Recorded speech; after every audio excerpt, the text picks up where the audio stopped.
Hello ভিয়ার, আসসালামু আলাইকুম। আপনি যদি অনৈতিক হন তাহলে আপনি যতই ইবাদত করুন না কেন, অনৈতিকতা আপনার সকল ইবাদতকে নষ্ট করে দিবে। মৃত্যুর পরে কোনো ইবাদত আপনার সাথে থাকবে না, শুধু থাকবে আপনার অনৈতিকতা।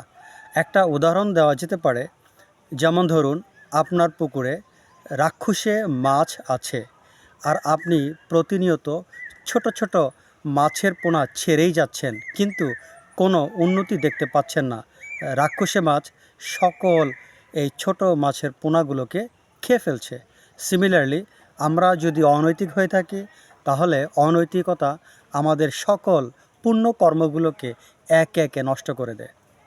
যারা অনৈতিক তারা মুখে আল্লাহ ও তার রাসূলকে স্বীকার করলেও অন্তরে কিন্তু তারা আল্লাহ এবং তার রাসূলকে স্বীকার করেন না। আশা করি ভিডিওটি বুঝতে পেরেছেন।